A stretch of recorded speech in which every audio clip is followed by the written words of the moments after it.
เป็นยังไงนี่คือได้มาบ้านกระทันหันเป็นไข้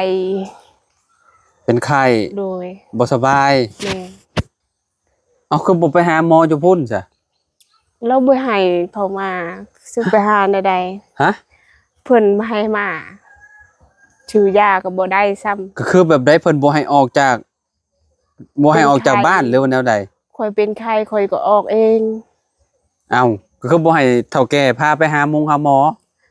เราบ่ได้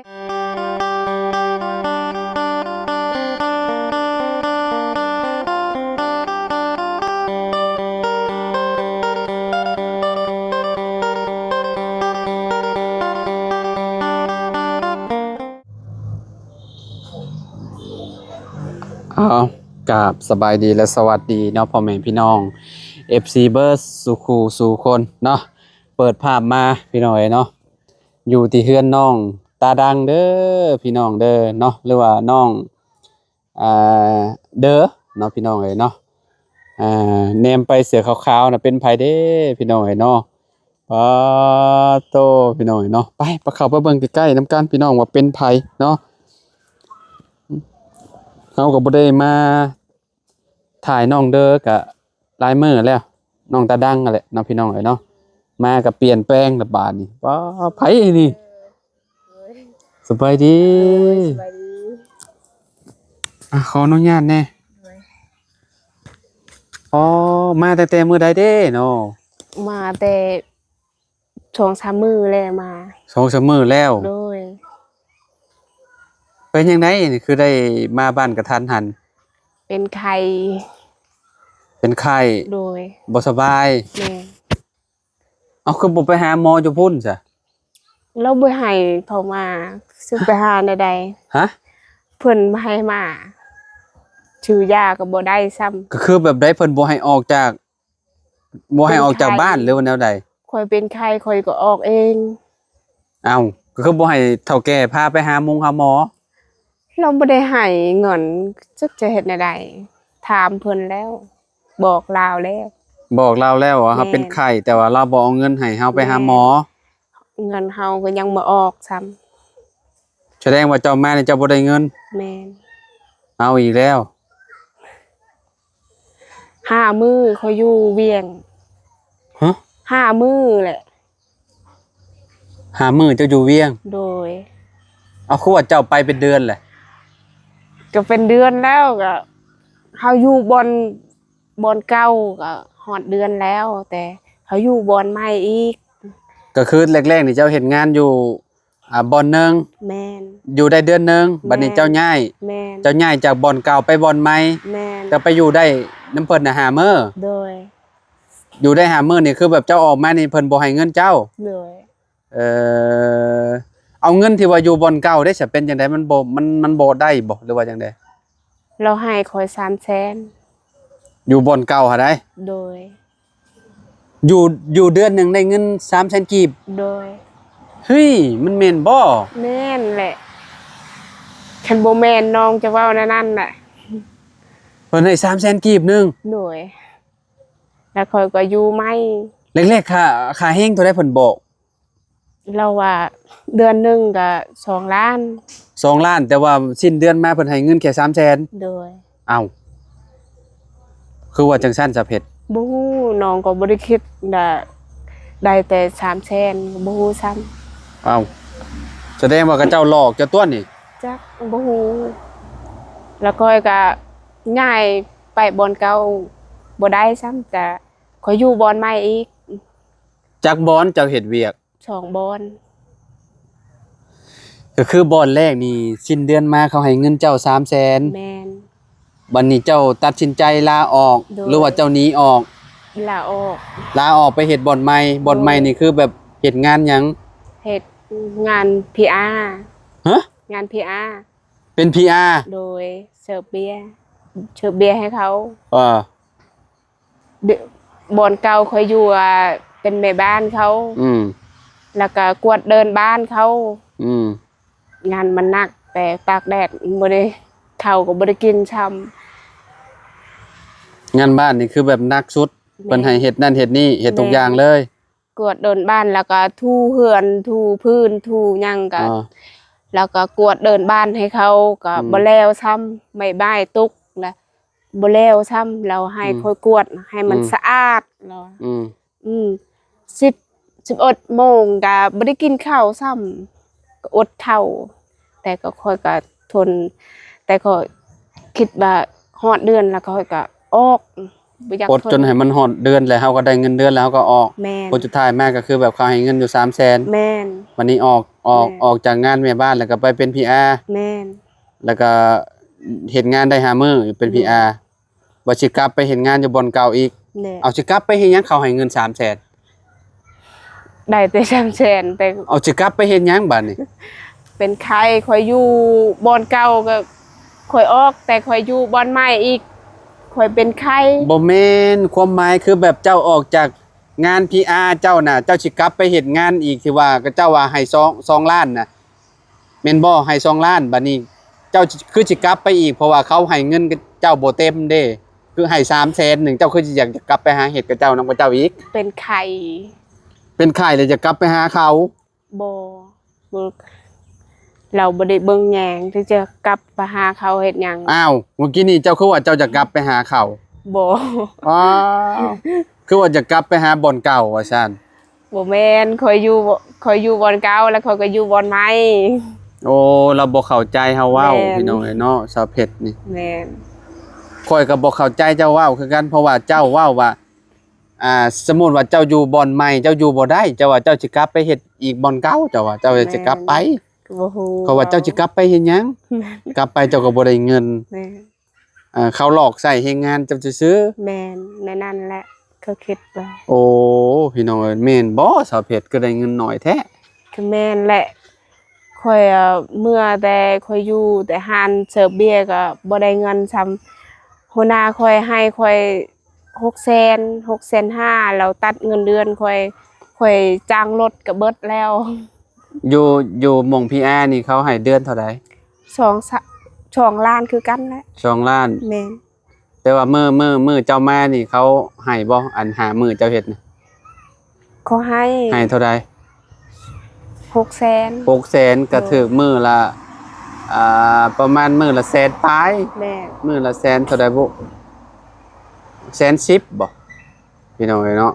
น่าสิประมาณ110,000หรือ120,000เลย แม่น ประมาณมื้อละ120,000เขาให้ แม่นกลางคืนก็บ่ได้นอน เจ้าอยู่ได้หามื้อเด้ แม่น เขาให้อยู่600,000เนาะอืม หมู่ค่อยก็ยังอยู่นั่นแหละค่อยเป็นใคร บ่ได้รับบ่ได้นอนบ่จักโมงเฮ็ดเวียก เฮ็ดเวียกแต่ประมาณซ้ำนี้แหละเริ่มเวียกแล้วก็ ประมาณ5โมงเนาะ แม่น 5โมงเริ่มเวียก แม่น เออ แล้วก็6 โมงกลางคืนแล้วก็ อืม ปิดห้านแหละประมาณเท่านั้น หึ 6 โมง บ่แม่นติเข้างาน5โมงสิเลิก6โมง แม่น เลิก6โมงชั่วโมงเดียวตัว โอ้ 6โมงเช้าบ่โอ้ยเนาะ โหนั่นแหละไอ้ยังก็บ่ฮู้แถวมาอยู่นำเขาเว้ากันน่ะเราก็หายโอ้ยตายแล้ว เข้างาน5โมงเลิก6โมงเช้า แม่น บ่แม่นว่าสิเลิกเฮ็ดงานชั่วโมงเดียว แม่น โอ้ยเนาะพี่น้องเอ้ยอืมอยู่หั่นเด้อยู่แม่บ้านเด้เลิกจังโมงเข้าจังโมง ก็กดตรวจบ้านเขาก็3 โมงแล้วก็เลิก5 โมงประมาณ ก็คือแบบตี3บ่จะลูกเฮ็ดเวียก แม่ ได้เลิก6โมง6โมงแรงแม่นบ่บ่แม่นว่าสิตื่นมาเฮ็ดงาน3โมงเด้อ แม่ เนาะอ่าแสดงว่าตื่นแต่ดึกเลย แม่น แม่ว่าลูกอาบน้ำอาบในในช่วงประมาณตี2ปลายๆเนาะ แม่น ตี2กว่าๆแล้วก็ตี3นี่คือแบบเฮ็ดเวียกเฮ็ดหยังให้กับเจ้าทุกอย่างเลย จนฮอด6โมงเนาะ6โมงแรงเนาะจังได้เลิกเวียกโอ้แสดงว่าสุดยอดเลยนี่เวียกเจ้าเนาะ แม่น อืม เขาคิดว่าได้เงิน ต้องบ่ได้ซ้ำ อืม ก็เป็นใครอีก อืมมีเงินจักบาทมาบาทจักพัน บ่ได้ซ้ำเบิดเขาจ้างรถ เป็นแนวใดคือหนีไปบ่ได้บอกได้กล่าวแม่ บ่ฮู้ ฮะ อยากไปหาเงินเด้ บอกเพิ่นดีๆบ่ได้บ่ เราบ่ให้ไปแม่เขาบ่ให้ไป แต่เขาอยากหาเงินเลี้ยงครอบครัวแน่ หาเงินกับอยู่บ่ได้ซ้ำ แม่น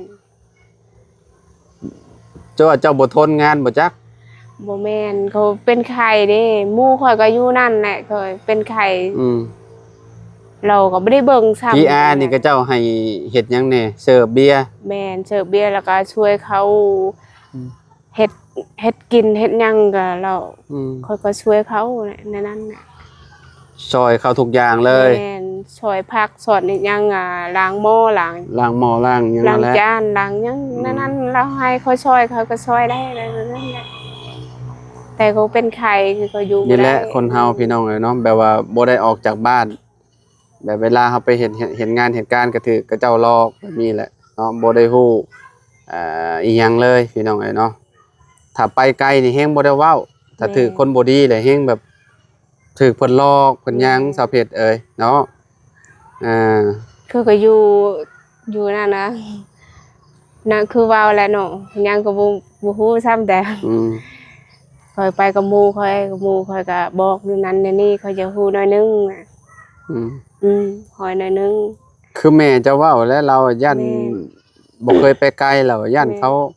หลอกเขานั่นเขานี่ก็เป็นความลาวแหละพี่น้องเอ้ยเพราะว่าคน อยากไปหาเงิน บ้านนอกบ้านนาเฮาเนาะแล้วก็อีกอย่างหนึงอ่านหนังสือก็บ่ได้ซ้ำมันยังก็บ่เป็นไปแนวใดไปเวียงจันทน์คือไปถึก ไปกับหมู่ ไปกับหมู่พาไปจะว่าพี่น้องเอ้ยนะ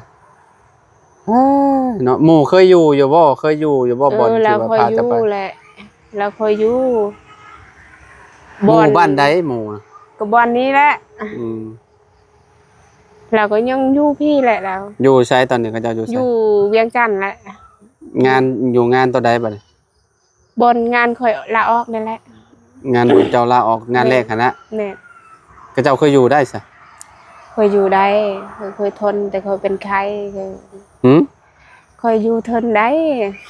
เขาเจ้าเคยอยู่ได้เจ้าเคยอยู่บ่ได้ เรา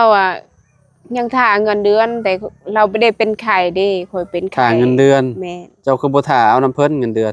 บ่เป็นไข้เขาสิท่าได้ เอา เป็นไข้ ก็ให้เขาเอาให้ เราบ่ได้ให้ เอาก็ให้กับเจ้าจ่ายให้หมู่เจ้าแล้วก็ให้กับเจ้าโอนมาให้เจ้า บ่เราบ่ได้โอนนะ จะได้ไปเห็นงานให้เขาฟรี แม่นกลางคืนก็บ่ได้นอนซ้ำกินข้าวบ่ได้กินซ้ำโอ้ยอดข้าวอดน้ำอยู่นำเขา บ่ แม่น ยังสิไปอีกอยู่บ่บัดนี้ ไปเห็นงานนี่ อยากไปแต่ ไปใช้อีก ก็ไปบ่อนอื่นอีกคันได้งานก็ไป ฮะ อยากไป สิบ่ถือกับเจ้าหลอกอีกบ่ บ่ก็เฮียนเอาแหละ โอ้ย ก็อยู่วันนั้นก็เฮียนแหละต้องเฮียน ไปไกลเลยแฮงแล้วสาวเพชรเอ้ย แม่ เนาะงานแต่ละงานก็คือแบบบ่ฮู้ว่าเป็นจังไดเนาะ อยู่น้ำเข้าก็กินน้ำเข้าก็บ่ได้อิ่มซ้ำกิน ข้าวน้ำชามปลาก็บ่ได้อิ่ม บ่ได้อิ่มเลย บ่ ก็โด แต่ละ น เทื่อกินหยังซะก็เจ้าเอาหยังเฮ็ดให้กิน กินน่ะยังกินผักคือกันแหละกิน กินผักกินหญ้าบ่ แม่นกินหน่อไม้ข้าวแกงหน่อไม้ล่ะแล้วก็ชีนแล้วนั้นแหละข้าวแกง บ่ว่ากินข้าวบ่อิ่ม แม่นเราเฮ็ดเวียกหนักโพดก็บ่อิ่มซ้ำแล้วให้เขากิน แต่คนงาน 6 คน 6 คนเลยบ่ แม่น เขาบ่น่าสิหลอกติคนงานเขาก็มี5 6 คน เจ้าก็คือบ่ได้เงินนำหมู่นำครู ที่ค่อยอยากเมื่อไวเด้ค่อยเป็นไข้ค่อยก็เราบ่ เป็นไข้ก็ขอเบิกแหละครึ่งหนึง บ่เราบ่ให้เขาเบิกค่อยถามแล้ว คนเป็นไข้สิเป็นสิตายวะบ่ว่าสิบ่ให้เบิกเงินเบิก จัก ทอง ไรเขาบ่ฮู้ซ้ำ ฮะ ก็บ่ฮู้ซ้ำค่อยเบิกค่อยถามแล้ว อยว่าค่อยเบิกก่อนเด้อค่อยซื้อยาน่ะแล้วว่าบ่ได้แล้วว่าบ่ได้ป้ามันก็โหดร้ายเกินไปแบบนั้นแล้วว่าบ่ได้เฒ่าแก่เบิกบ่ได้แล้วว่าค่อยถามหมู่ค่อยไปนำกันน่ะค่อยถามหมู่ค่อยว่าเจ้าก็ถามแม่หัวหน้าบอกให้เขาแน่ค่อยเป็นไข้เจ็บคอแล้วก็เวียนหัวนั่นน่ะบ่ยอมให้เบิกบ่เราบ่ยอมก็เป็นจังซั่นเนาะแม่นโพดโพดอกนะใจร้ายแหละใจร้ายโพดค่อยขนาดค่อยอยู่ค่อยอยากเมื่อแหละแล้วว่าให้ค่อยเมื่อคนเดียวแหละเมื่อผู้เดียวเราบ่ได้ไปชงก็เมื่อผู้เดียวค่อยก็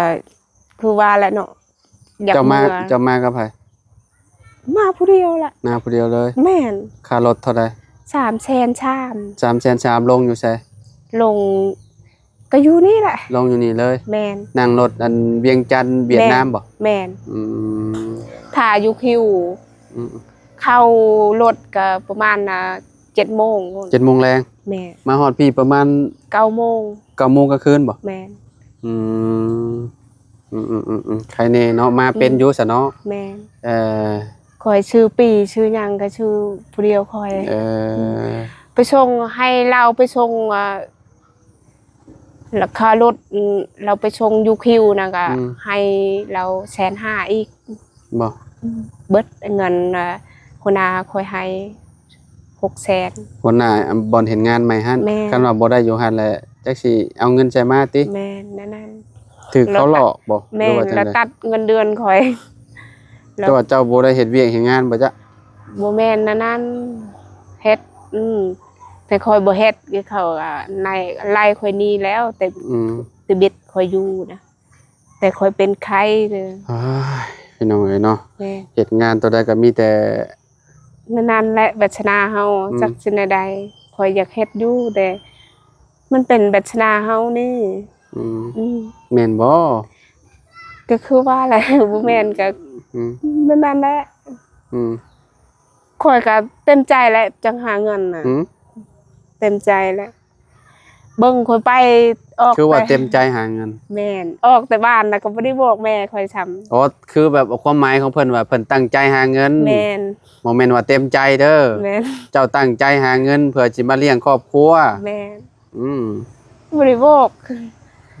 อายคอยน้องคอยล่ะก็แม่คอยบ่ได้บอกซ้ำไปก็เจ้าเป็นห่วงเด้อหาตอนค่อยมาถ่ายคลิปถ่ายหยังเจ้านะแม่นไปก็บ่บอกน้องตาดังว่าจักไปทางใด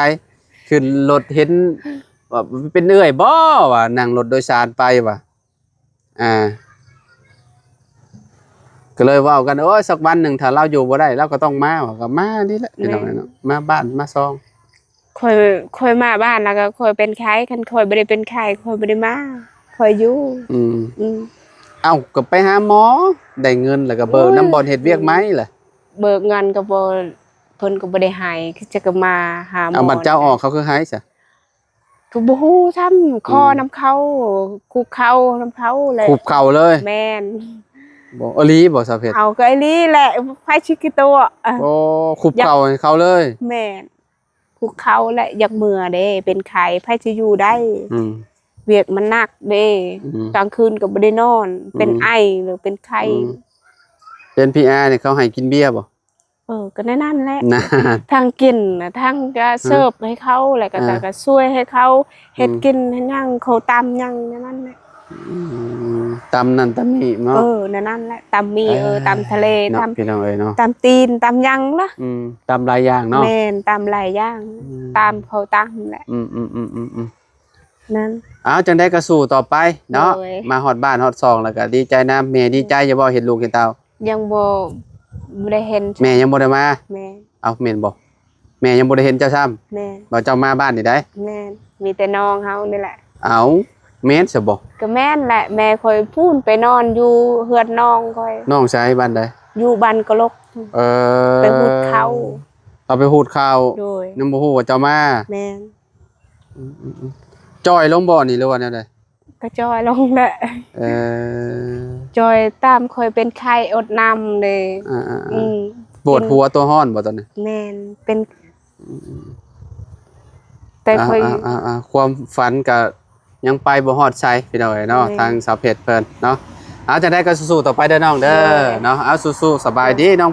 เพชรเนาะเดี๋ยวมื้อหน้ามื้อในพ้อกันใหม่พี่น้องสบายดีเด้อพี่น้องเด้อ